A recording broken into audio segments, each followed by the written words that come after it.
Masayang-masaya si Marina nang ipinanganak ang kanyang panganay na si Joshua. Hindi masukat ang kanyang kaligayahan ng kanyang nararamdaman habang pinagmamasdan ang sanggol.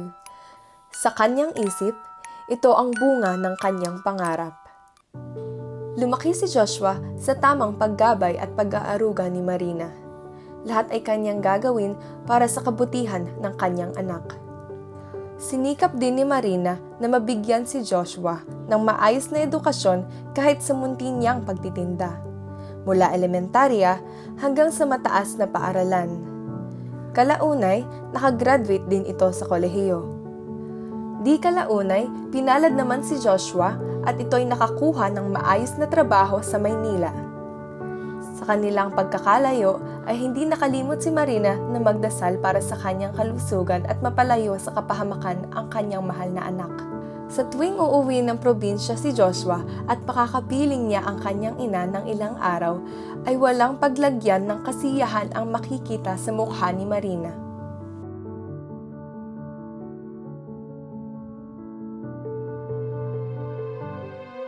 Sa kasamaang palad, ay dinapuan si Marina ng isang sakit. Huli nang malaman niya na may stage 4 cancer siya sa kaliwang dibdib. Nang muling dumalaw si Joshua sa kanyang ina, ay nakita niyang itong matamlay na nakahiga. Noon lamang niya nalaman na ang kanyang ina ay naghihingalo na. Hindi mapigil ni Joshua ang kanyang mga luha. Niyakap niya ang kanyang ina hanggang sa huling sandali ng kanyang buhay.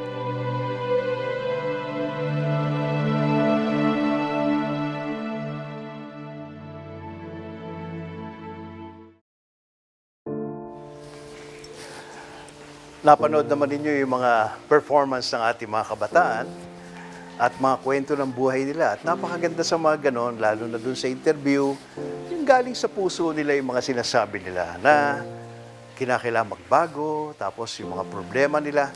Alam niyo naman ang problema ng kabataan ngayon, yun din ang problema namin nung araw hindi man nagbabago. Lalong-lalo na po yung tungkol sa magulang at mga anak, hindi ho nagbabago yun. Alam niyo, meron isang speaker na nagsabi, na parents and children reflect each other.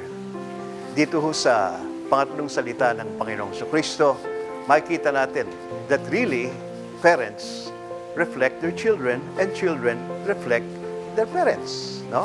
At dito makikita natin ating Panginoong Kristo, ang kanyang mahal na inang si Maria, sa kanilang pag-ibig sa isa't isa. Narito po si Reverend Father Ferdinand Bahaw, SVD. Siya po ang chaplain ng St. Jude Catholic School sa Manila. Pagbasa mula sa Ebanghelyo ayon kay San Juan.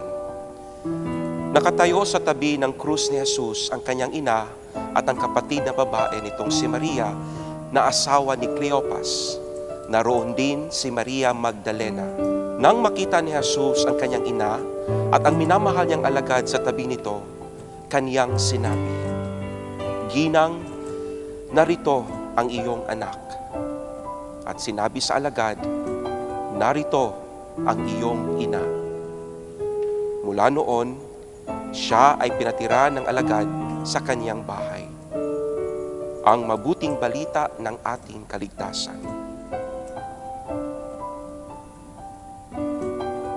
The third word of Jesus, "Woman, behold your son, behold your mother," bring us all back also to the scene at the foot of the cross.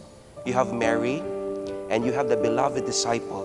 And Jesus, even in the midst of pain, even in the midst of his sacrifice, his thoughts were also on his mother. We know that Mary was a widow. That means she has nobody to take care of her. So the first understanding of the third word of Jesus, "Woman, behold your son," was to ask Mary to become the mother of the beloved disciple. Now, the beloved disciple is a representative of all the disciples and the believers.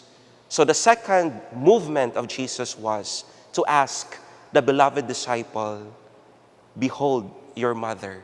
Meaning to say, receive my mother, I am entrusting her to you. The second understanding after this more or less adoption process is actually the symbolic mission sending of Mary to become the mother of the church, and the symbolic receiving of the beloved disciple of Mary as mother. The church is the family of God, and Mary will become their mother. The beloved disciple, the symbol of the people who will accept Christ, will also receive the mother of Jesus not only as a companion, but a nurturing presence in the early church. The beautiful thing is, being a believer, being a member of this family, and being a member of this church, we also share in this family of the disciples and having Mary as our mother. It is like saying that beyond the filial, the social, the familial role of Mary as mother, Jesus wanted to expand her role, not just being a mother to a son and a son to a mother, but to become a companion, an advocate, a reminder of his presence through the memories of his mother. Remember, in the Gospels, Mary would always keep the memories in her heart. So when the disciples, through the beloved disciple, received Mary, he was not only receiving Mary as a person, but Mary was received as the collective memory and presence also of the Lord among them. That's why, behold, your mother is a challenge also to us, now present Catholics. When the mother is entrusted to us, we are not receiving Mary as only a person, but we receive Mary from the very words of Jesus. Receive my mother, who has also the memories of her son. That's why, to Jesus through Mary. This gospel also reminds me of a very personal and deep experience. When I was in my seminary formation, through the processes of psycho-spiritual programs, I learned that there was a painful experience I had even when I was in the womb. My mother initially did not want me. She did not want to continue with the pregnancy because she was not happy. She wasn't prepared. The finances were down. Emotionally, she was depressed. And I came at a point when she didn't have even the little love for herself. So she wanted me to die, but I held on. And when I learned about the process and I got to confront her with a question, she cried because she didn't realize the weight, the gravity of those emotions being passed on to me. That's why when my mother was battling with cancer in 2006, I began to realize that this might also be another cross in my life. Given the recent reconciliation we had, I just felt that how short is life, how short is the time given in order to enjoy and relish a new chapter in our relationship. And there was fear. There was also that kind of hesitation to continue with my vocation because I thought that if my mother will die, the very reason why I entered the seminary might also fail me, and I will decide to leave the seminary. Because during the whole time that I did not know about that experience of being unwanted, all my achievements, all my activities were oriented to please her, to make her happy. But I knew now, as I look back into my life, those were necessary phases also in order to purify what is also the vocation I was keeping in my heart. That the vocation is not about people. It's not about a certain interest. It's not about a certain event that inspired you. But the vocation is a radical appeal of God to my heart. And that I'm also called to radically respond to it. And so going back to the story, I was given, thank God, another 2 years of really building this relationship. My mother died in August of 2008. But it was a beautiful parting because I have forgiven her and she has also forgiven me. And that beautiful encounter of mother and son was not only about that sentimental scene of saying goodbye to one another, but more of confirming what God has planned for her life and my life. My mother was never religious, but at the last moments of her life, she really felt that calling to embrace the Lord fully. She was never lacking in sacraments. She was not lacking in reflections. Some things that would make a young seminarian who will soon to become a priest happy because the very person you love is getting so near to the heart of the Lord. That is why the last summer that we talked, that was in July of 2008, I remembered she was telling me, would it be okay if I can no longer attend your ordination? Because my ordination will be a year after. And I said to her, it would be a very beautiful day to be together because my ordination will be the day that will confirm and affirm all these years of training and discernment. And she said, I badly wanted to be there, but I think the pain would stop me from going. And I said, well, the ordination is only a ceremonial confirmation. And I think I was true to myself and realistic.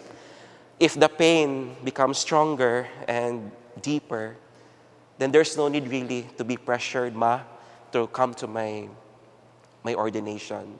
I am sure whatever may happen, your love and your prayers are with me. And I think that made light of it and that released her also from the pressure of keeping herself okay even in the midst of pain.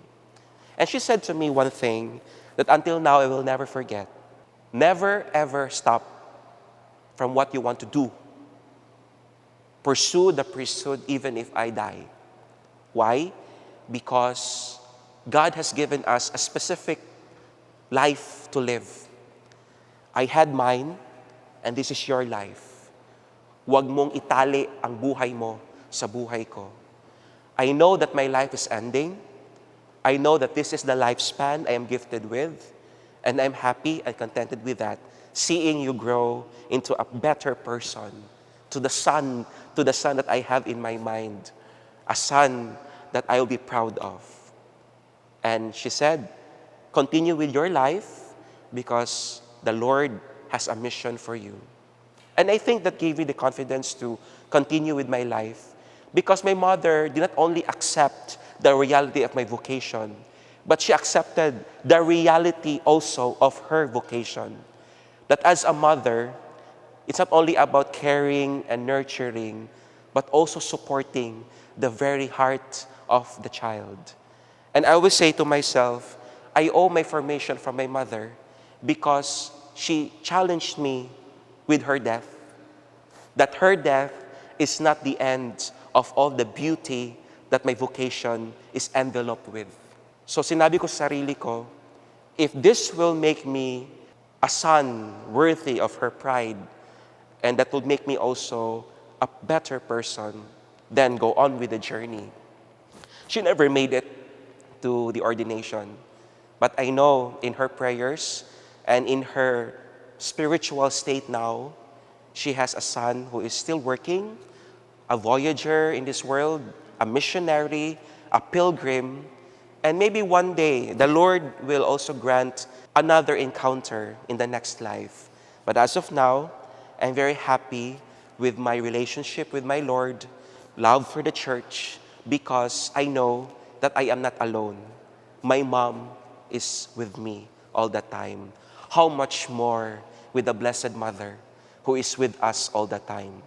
I believe I was fortunate to have a mother who guided me very well. Pero alam ko rin na may mga kabataan ngayon, may mga tao na hindi nakaranas ng ganoong pag-aruga at paggabay. And people will say, modern na kasi ngayon eh. Hindi na kailangan yung mga masyadong sentimental or masyadong love for each other.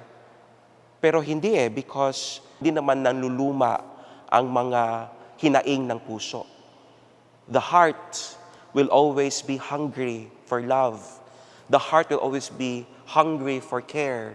That's why I am very convinced that one of the reasons why Jesus was thinking of Mary bago siya binawian ng buhay, precisely because of the commandment, honor your father and your mother. And I believe that this commandment remains to be legitimate. Tama pa rin ito. Kahit anong panahon ang dadaan, kahit anong klaseng mga pagsubok, ang paggalang at pagbibigay pagmamahal sa ating mga magulang ay mananatiling isang biyaya, isang magandang pagsunod sa Panginoon. Imagine after the 3 commandments of loving God, the 4th commandment comes immediately to honor our parents. That's why Jesus was not only thinking about the mission, the bigger mission, he was also thinking about the welfare of his mother. So, I think we are called now to go into our hearts at titingnan natin din sa ating mga sarili kung paano natin ginalang ating mga magulang or bilang mga anak, ano ba ang mga pinagkakautangan natin ng loob, lalo ng mga pag-aaruga at pag-alaga ng ating mga magulang. Well, we're not talking here about perfect parents, but we're talking here about parents given the vocation to care for the children, the precious treasures also of the church. Kaya sa taon na mga kabataan, this year of the youth, it is precisely the best time to think also of our children and our youth. We can always say, kaya nakaganyan yan kasi masama ang ugali o matigas ang ulo. Walang isinilang na masama. Lahat isinilang na may kabutihan ng kalooban. Pero kung walang nanay at walang tatay na magbabantay at mag-aalaga at magtuturo sa bata tungkol sa Diyos, ang batang ito ay maliligaw. And this is the reason why we insist as a church to take good care of our children, to take good care of our parents, because our parents reflect the guidance and the lordship of God. And also our children reflect the blessings and the providence also of God. Napakamainam na pagkakataon sa ating buhay simbahan na pangalagaan natin, unang-una, ang ating pananampalataya, sapagkat ito yung isang biyaya na kailanmay hindi mawawala, mananakaw o makukuha ni kanino man. Pangalawa, pangalagaan na ang mga bata natin hindi mawala ng loob, hindi mawala ng pag-asa, na may mga tao, katulad ng mga magulang, mga mahal sa buhay, na tumutulong sa kanila upang mahanap ang kahulugan ng buhay at hindi kagad-agad mawalan ng saysay. Kaya nga, nakakalungkot na sa panahon ngayon, dumadami ang mga nagpapatiwakal na mga kabataan dahil akala nila wala ng pag-asa. At na pinaka-importante, the greatest among the 3, faith, hope, and love, greatest is love, according to St. Paul. Ang pag-ibig na magsisimula sa sarili, magsisimula sa bahay, magsisimula sa pamilya, magsisimula sa bawat nanay at tatay upang ang mga bata ay mamulat sa isang pamayanang nagmamahalan. At kapag ito ay tumitindi, umiigting sa kanilang mga puso, masasabi natin, we are not losing the war. We are winning the war. Because in the end, it's God's love that will prevail. I am inviting everyone to pray with me sa pamamagitan po ng isang awit na nalikha ko po nung ako ay isang novice pa. This particular song, the words are inspired po, hango po sa Psalm 131 verses 1 to 2. And in a prayerful invitation, this is also a prayer I wish to offer to God to take care of all mothers, parents as well, and also to remind us that our God is also a mother taking good care of us. And we find our peace, kapayapaan ng isip, kapayapaan ng kalooban, kapayapaan ng kaluluwa ay nanggagaling lang po sa ating Panginoon, sa ating Diyos. And join me with this song. My heart within is never proud, and I look at you with my lowly eyes. My heart does not yearn for things too high, nor dream for things too great, or thoughts too wise. My soul within finds its peace as I rest safely now in your quietness,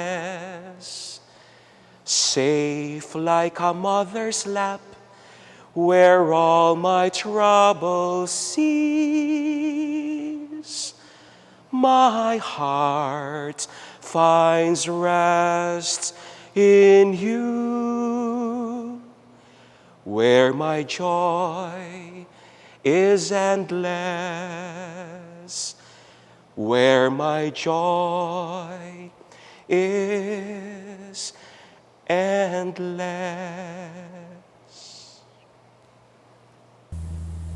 My heart finds rest in you, where my joy is endless,